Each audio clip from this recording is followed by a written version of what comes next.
जब नबी करीम अलैहिस्सलाम की वफात का वक्त करीब आ गया, दोशंबा के दिन आप सल्लल्लाहु अलैहि वसल्लम की अलालत बहुत शदीद हो गई।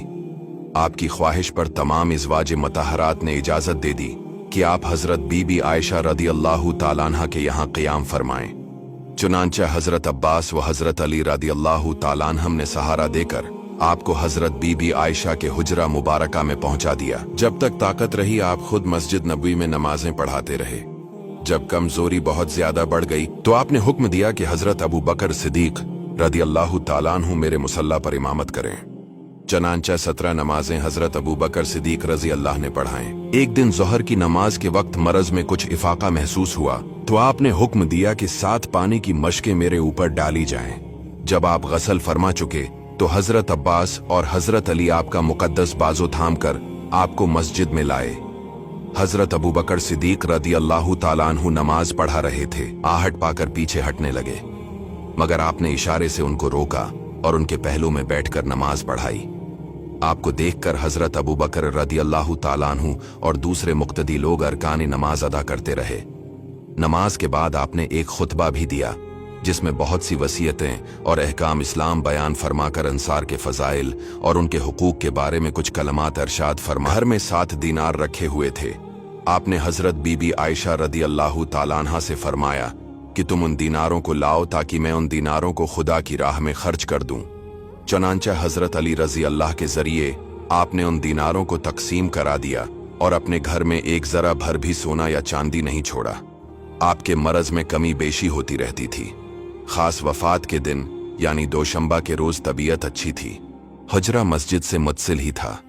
आपने पर्दा उठाकर देखा तो लोग नमाज फज्र पढ़ रहे थे। ये देखकर खुशी से आप मुस्कुराए। लोगों ने समझा कि आप मस्जिद में आना चाहते हैं। मारे खुशी के तमाम लोग बेकाबू हो गए, मगर आपने इशारे से रोका और हुजरे में दाखिल होकर पर्दा डाल दिया। ये सबसे आखिरी मौका था कि सहाबा किराम ने जमाल नबूत की जियारत की। हज़रत बीबी आयशा रदियल्लाहु ताला अन्हा कहती है कि तंदुरुस्ती की हालत में आप अक्सर फरमाया करते थे कि पैगंबरों को अख्तियार दिया जाता है, वो ख्वाह वफात को कबूल करे या हयाती दुनिया। जब हुजूर पाक अलैहिस्सलाम की ज़बान मुबारक पर ये कलमात जारी हुए तो मैंने समझ लिया कि आपने आखिरत को कबूल फरमा लिया।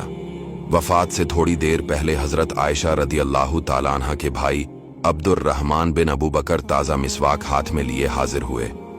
आपने उनकी तरफ नजर जमा कर देखा। हज़रत आयशा रदियल्लाहु ताला अन्हा ने समझा कि मिसवाक की ख्वाहिश है।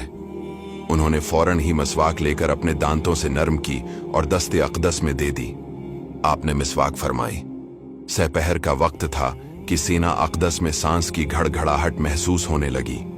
इतने में लब मुबारक हिले तो लोगों ने ये अल्फाज सुने के अलिस्सलवतु वमा मलकत ऐमानुकुम, नमाज और लौंडी गुलामों का ख्याल रखो। हुजूर अक़दस अलैहिस्सलाम की वफात से हज़रात सहाबा किराम और अहली बैत इज़ाम को कितना बड़ा सदमा पहुंचा और अहली मदीना का क्या हाल हो गया, इसकी तस्वीर कशी के लिए हज़ारों सफ़हात भी मुतहम्मिल नहीं हो सकते। वो शमा नबूत के परवाने जो चंद दिनों तक जमाल नबूत का दीदार न करते तो उनके दिल बेकरार और उनकी आंखें अश्का बार हो जाती थी। जाहिर है कि उन आशिकाने रसूल पर जाने आलम सल्लल्लाहु अलैहि वसल्लम के दायमी फिराक का कितना रूह फरसा और किस कदर जान का सदमा अजीम हुआ होगा।